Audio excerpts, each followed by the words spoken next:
Board exam में 6 number के questions आते हैं और 6 नंबर में बेटा ये जो क्वेश्चन है बहुत इंपॉर्टेंट सीरीज़ में आपके लिए ला रहा हूँ और ये हर बोर्ड के लिए इंपॉर्टेंट है।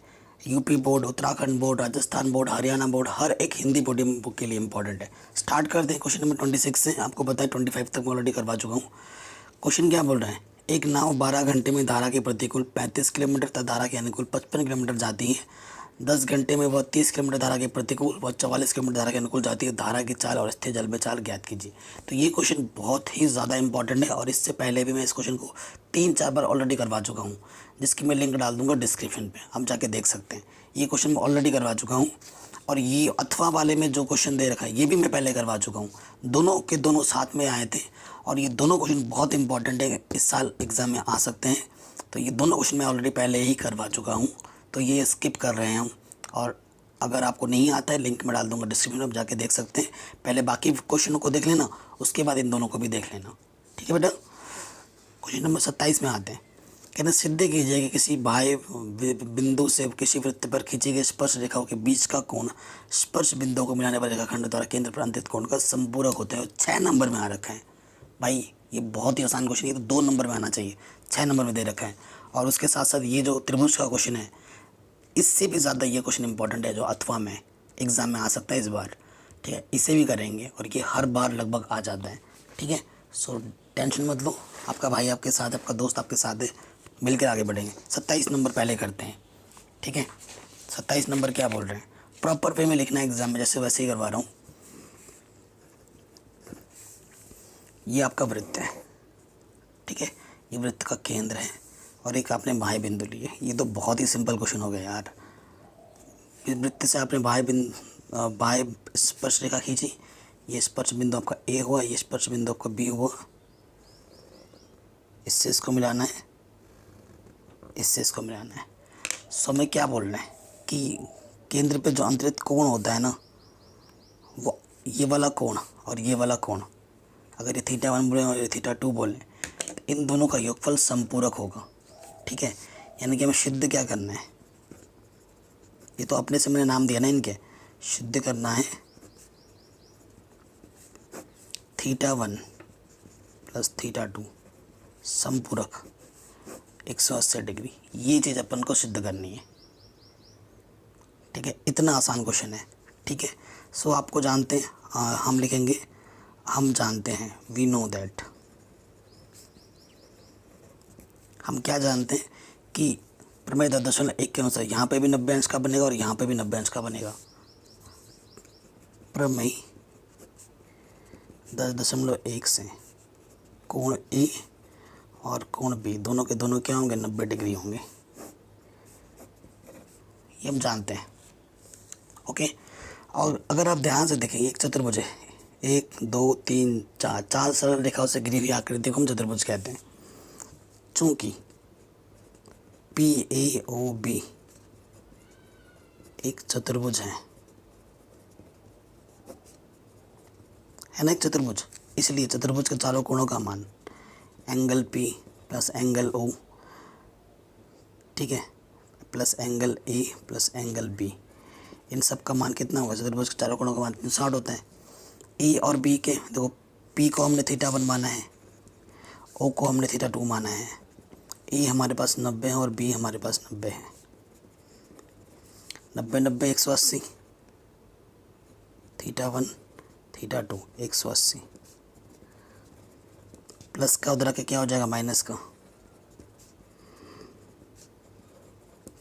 घटाएंगे तो कितना बचेगा, 180 बचेगा।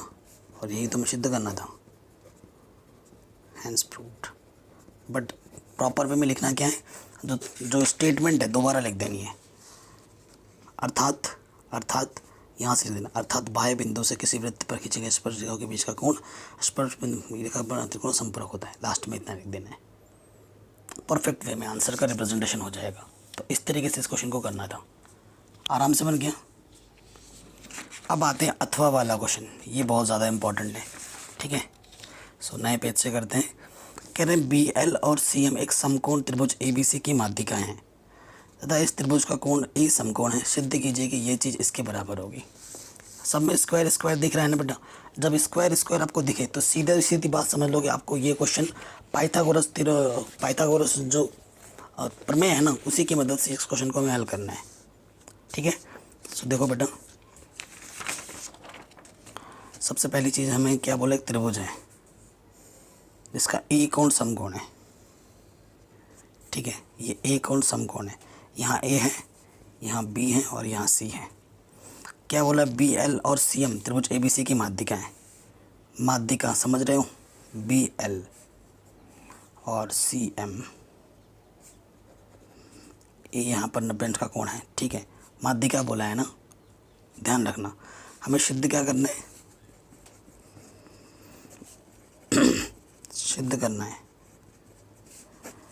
4 B L square C M square 5 B C square, ये हमें सिद्ध करना है। ओके, बी एल कहाँ दिख रहा है, यहाँ दिख रहा है, स्क्वायर है ना, तो मुझे पहले ये वाला त्रिभुज लेना पड़ेगा, फिर सी एम ये वाला त्रिभुज, फिर क्या है बी सी कहाँ है बेटा, बी सी, यानी कि तीनों समकोण त्रिभुज मुझे लेने पड़ेंगे एक एक करके। ओके, सो अभी इधर आते हैं, त्रिभुज बी सी में भी ए बी सी ले लिया। ठीक है, ए बी सी, इसमें तो क्या लिखेंगे, पाइथागोरस प्रमेय से।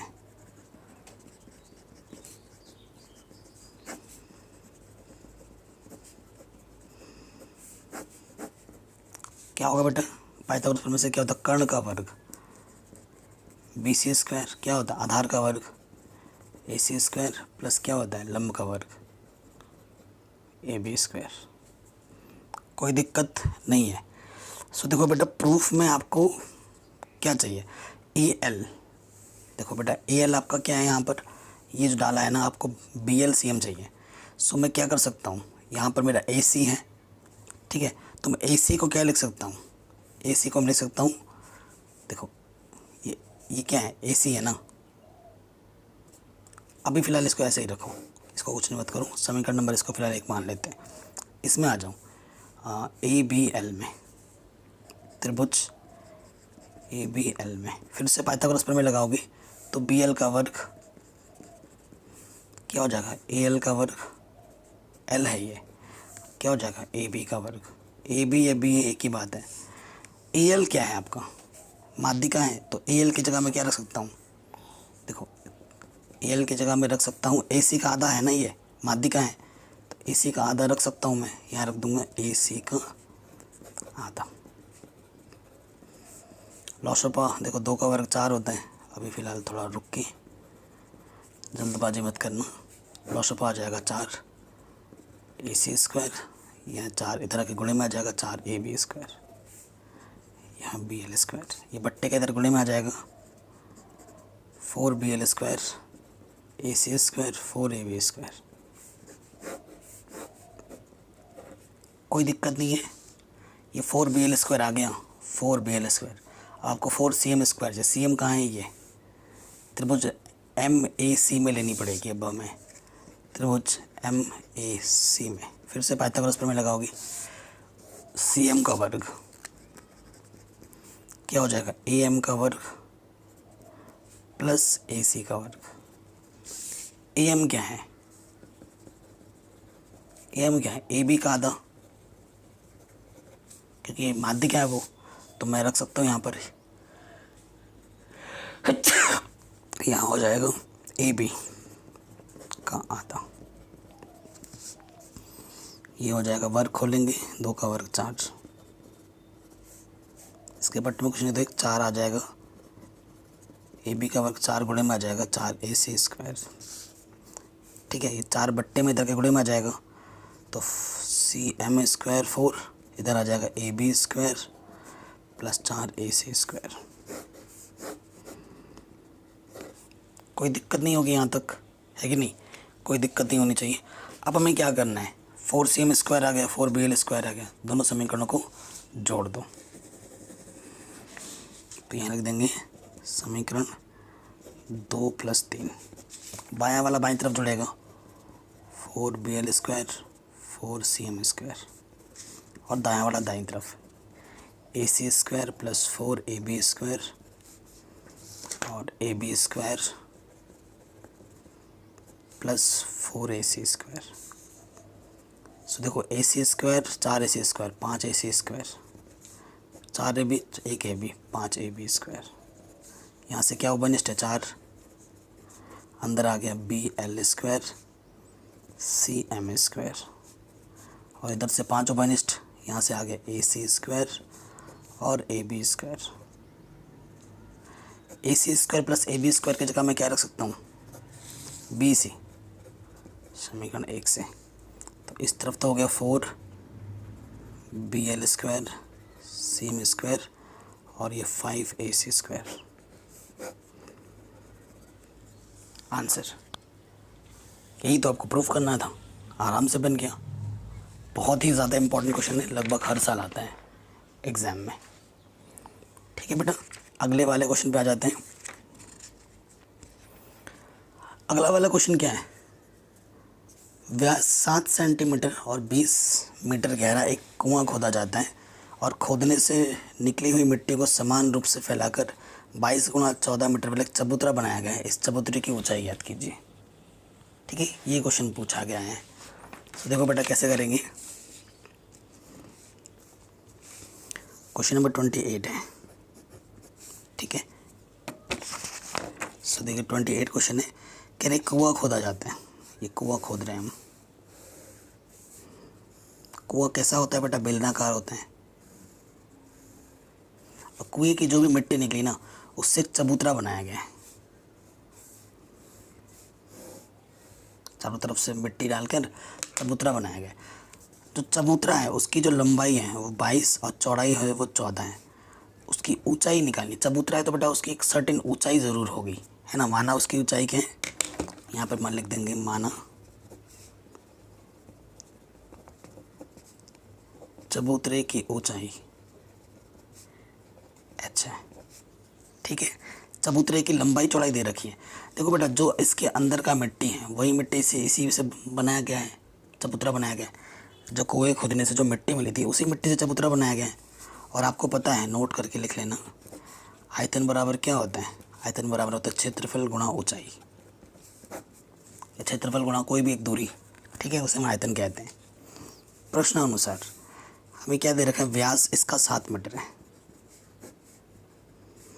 त्रिज्या क्या हो जाएगी 7/2 और इसकी जो ऊंचाई है कैपिटल H मान लो, वो कितनी है 20 मीटर है। ठीक है, सो प्रश्नानुसार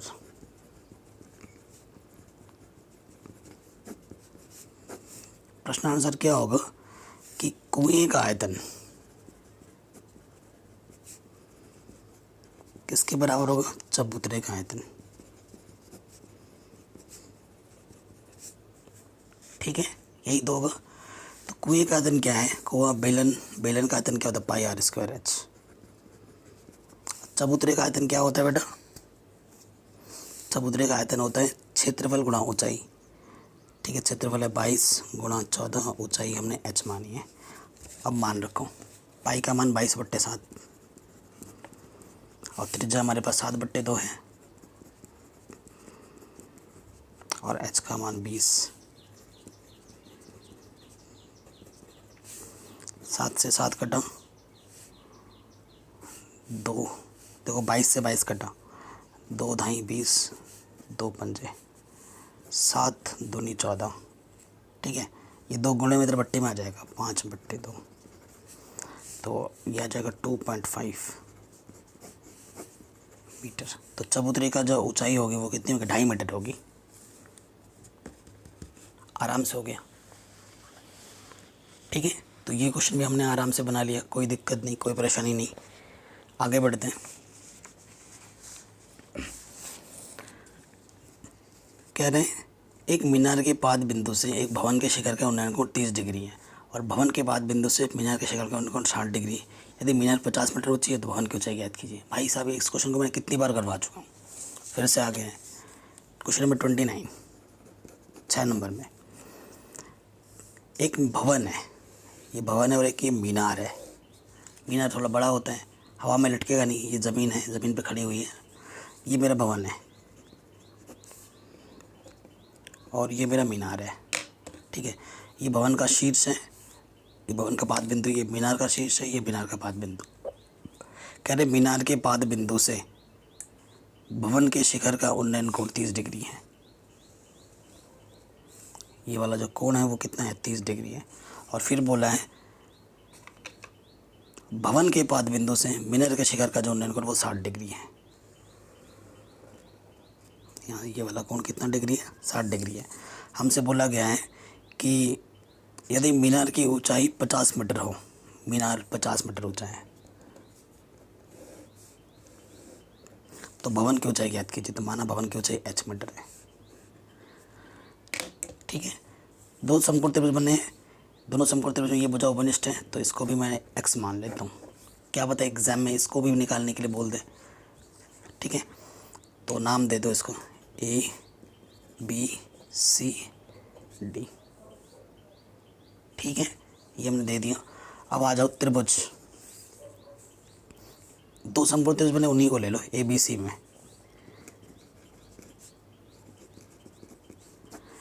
तो देखो बेटा ये निकालना है और ये भी निकालना है, तो ए बी बट्टे बी सी, कोण के सामने वाली भुजा लंब बट्टे आधार, लंब बट्टे आधार क्या होता है, tan थीटा। थीटा का मान कितना है, 30। तो ए बी को हमने h माना है, इसको x माना है, tan 30 का मान 1/√3, x बराबर आ जाएगा h√3। कोई दिक्कत नहीं है, ठीक है। आपको पता है लाला आम लाया कच्चा कच्चा आम, L का मतलब लंब, K का मतलब कर्ण, A का मतलब आधार। तो यहाँ से होता है sine cos tan cosec sec cot, नियम पता ही होगा पहले से। अब आ जाओ त्रिभुज BCD में, ठीक है। ये पता है, DC पता है और BC निकालना है, ठीक है।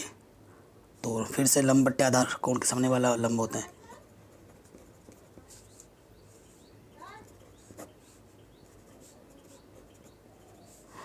तो x का मान क्या जाएगा, ये चीज x का मान तो हमें मिल चुका है, लेकिन हमें x का मान नहीं निकालना, हमें निकालना है h का मान, ठीक है। तो हम यहाँ पर रख देंगे, x का मान उठाकर यहाँ पर रख देंगे, ठीक है। तो देखो क्या हो जाएगा, समीकरण 1 में मान रखने है, इसको समीकरण 2 मान रख लो। ये है 50√3, ठीक है, और इधर है h√3। √3 इधर बट्टे में, इधर गुणे में आ जाएगा, ठीक है। तो √3 और √3 क्या हो जाएगा, 3। तो h का मान आ जाएगा 50/3 मीटर। यहीं छोड़ देना, ये आपका आंसर आ गया, ठीक है, ये आपका आंसर आ गया। अगला वाला क्वेश्चन इसमें अथवा करके उसी चैप्टर का ही है। ये सारे क्वेश्चन आपके NCERT के ही हैं, 9.1 प्रश्नावली की। कह रहे सीधा राजमार्ग एक मीनार के पाद तक जाते हैं। मीनार के शिखर पर खड़ा एक आदमी एक कार के 30 डिग्री के अवनमन कोण पर देखता है, जो कि मीनार की पाद की ओर एक समान चाल से जाता है। 8 सेकंड बाद कार का अवनमन कोण 60 हो जाता है। इस बिंदु से मीनार तक पहुंचने में कार द्वारा लिया गया समय ज्ञात कीजिए। बहुत ही शानदार क्वेश्चन है, ठीक है। NCERT में जो क्वेश्चन वहाँ पर 8 की जगह पर 6 दे रखा है बस, और यहाँ 6 की जगह बस 8 दे रखा है, और कोई फ़र्क नहीं है, ठीक है। सो देखो करते हैं, बहुत ही सिंपल सा क्वेश्चन है और इम्पोर्टेंट भी है। कह रहे हैं एक सीधा राजमार्ग है, ये मेरा राजमार्ग है, सीधा है, ठीक है। एक मीनार है यहाँ पर, ये एक मीनार है, ठीक है। कह रहे मीनार के शिखर पर खड़ा एक आदमी कार को देख रहा है। पहली बार कार ना बेटा यहाँ पे था, कुछ टाइम बाद कार यहाँ आ जाते हैं, 8 सेकंड बाद, ठीक है। पहली बार जब वो कार को देखता है तो उसका जो अवनमन कोण है वो 30 डिग्री था। पहली बार जब देखता है कितना था, 30 डिग्री। दूसरी बार जब देखता है 8 सेकंड बाद, जब वो कार यहाँ पर पहुँच जाती है, तो अब उसका अवनमन कोण 60 डिग्री होता है। यहाँ से लेकर यहाँ तक पहुँचने में 8 सेकंड लगे हैं उसको। फिर बोल रहे कार यहाँ से यहाँ तक पाद बिंदु तक पहुँचने में कितना समय लेगा, ठीक है, कितना समय लेगा, ये आपको निकालने के लिए बोले। समय की बात हो रही है यहाँ पर, दूरी की बात नहीं हो रही, ठीक है।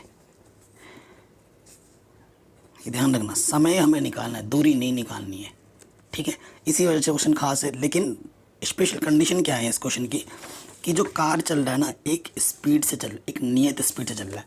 अगर कार यहाँ 50 की स्पीड से चल रहा है ना, तो पूरा पूरे रास्ते में 50 की स्पीड से ही चल रहा है, मान लो कि उसने क्रूज़ कंट्रोल लगा रखा है अपने कार में, 50 से ही चलेगा एकदम मस्त स्पीड में, ठीक है, एक समान चाल से चल रही है। तो इसलिए उस हिसाब से जो समय के और दूरी में जो अनुपात आएगा वो हर जगह में नियत रहेगा इस क्वेश्चन में, है ना। सो देखो बेटा, मैं क्या करता हूँ ना, डी सी की इस दूरी को मैं x मान लेता हूँ, सी बी दूरी को मैं y मान लेता हूँ और ए बी दूरी को मैं h मान लेता हूँ, ठीक है। आपको पता है समय बराबर क्या होता है, दूरी बट्टे चाल। इस कॉन्सेप्ट से भी इस क्वेश्चन को हल किया जा सकता है, बट मैं नहीं करूँगा, उसमें थोड़ा और ज़्यादा टाइम लगेगा। सिंपल तरीके से करेंगे, हमेशा मैं सिंपल चीज़ों पे बिलीव करता हूँ। पहले त्रिभुज ले लूँगा ए बी सी में, त्रिभुज ए बी सी में, ठीक है। ये दोनों त्रिभुज में उभयनिष्ठ भुजा है और ये हमें निकालना है। ए बी बट्टे बी सी, लंब बट्टे आधार टेन थीटा का मान है 60। तो ए बी है h, बी सी है y, टेन 60 का मान है √3। तो h बराबर हो जाएगा √3y। तिरछे गुणा कर देंगे ना, कोई दिक्कत परेशानी नहीं होगी यहाँ तक। पुनः त्रिभुज अब लेंगे ए बी डी में, ए बी डी में, ये उभयनिष्ठ भुजा है दोनों की, दोनों त्रिभुजों में एक ये उभयनिष्ठ है ए बी, और ये हमें निकालना है बी सी, आधार हमारा है बी डी। तो लंब बट्टे आधार टेन थीटा की बार 30 है, ए बी का मान h, बी डी का मान क्या है x प्लस वाई, इतनी टोटल दूरी है ना x प्लस वाई। ये हो जाएगा 1/√3। तिरछे गुणा करेंगे, किसी भी संख्या को 1 से गुणा करते हैं वही रहते हैं। देखो बेटा, h का मान उठाकर तुम यहाँ रख सकते हो, है ना, बिल्कुल रख सकते हो। तो h का मान क्या है √3y, और यहाँ पर √3 है, √3 3y। तो y प्लस का उधर आके क्या हो जाएगा माइनस का, तो यहाँ आ जाएगा 2y। और ये x और y में मुझे संबंध चाहिए था जो मुझे मिल चुका है, ठीक है। क्योंकि समान स्पीड से चल रहा है तो समय की बात भी वही सेम टू सेम करेगा। अब यहाँ लिख देना समय की तुलना में, सिंपल लैंग्वेज, समय की तुलना में। देखो x कितना सेकंड दे रखा है 8 सेकंड, तो y का मान कितना आ जाएगा 4 सेकंड। मतलब कार को यहाँ से यहाँ तक पहुँचने में कितना टाइम लगेगा, 4 सेकंड लगेगा। ये आ गया आपका आंसर, आराम से बन गया, है कि नहीं। तो ये क्वेश्चन भी आपका आराम से हो गया। आगे बढ़ते हैं नेक्स्ट क्वेश्चन में, ठीक है। अब ये क्वेश्चन है बेटा, ये क्वेश्चन 6 नंबर में पूछा गया और बहुत शानदार क्वेश्चन है, एग्जाम में आने लायक क्वेश्चन है, बहुत बढ़िया क्वेश्चन है। कह रहे वर्गांतराल निम्न के बारंबार बंटन के लिए माध्यिका ज्ञात कीजिए। हमें माध्यिका ज्ञात करना 6 नंबर में क्वेश्चन पूछा गया, बिल्कुल जायज़ क्वेश्चन है 6 नंबर के हिसाब से। लेकिन वर्गांतराल पहले में देखो कम बोला है, बाकी सही से कोई दिक्कत नहीं है, ठीक है। तो हम क्या करते हैं ना, वर्गांतराल के हिसाब से बना लेते हैं, इधर सारा काम इधर करते हैं। सो देखो हम क्या करते हैं,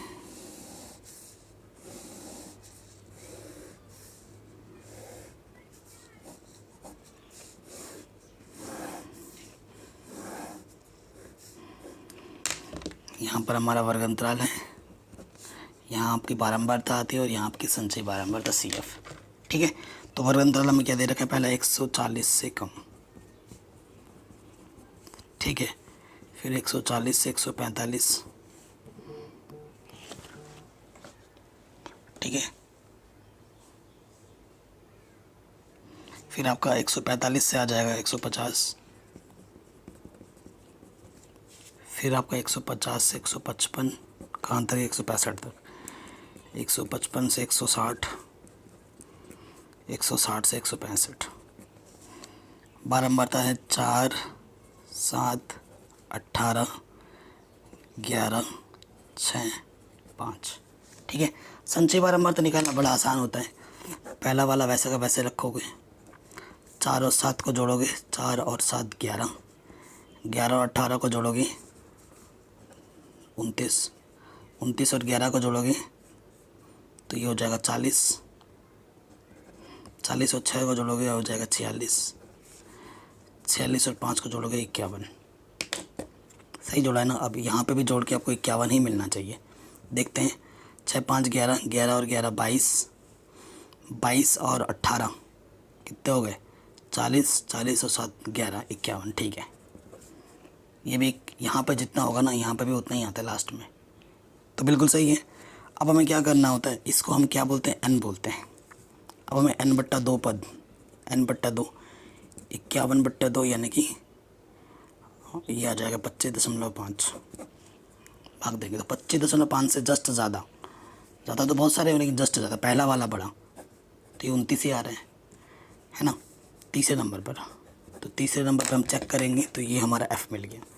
तीसरे नंबर पर जाएंगे तो ये हमारी संचयी बारंबारता का वर्ग अंतराल भी मिल गया, इस जिसे हम बोलते हैं माध्यिका वर्ग। तो आप कहोगे कि सर संचयी बारंबारता CF कौन होगा, तो चेक तो इसमें करते हैं और इसके जस्ट ऊपर वाला ये आपका क्या हो जाएगा CF। ऐसे क्वेश्चंस मैंने पहले भी करा रखे हैं NCERT कराते वक्त। अब हमें क्या निकालना है, माध्यक या माध्यिका जो बोलो आप।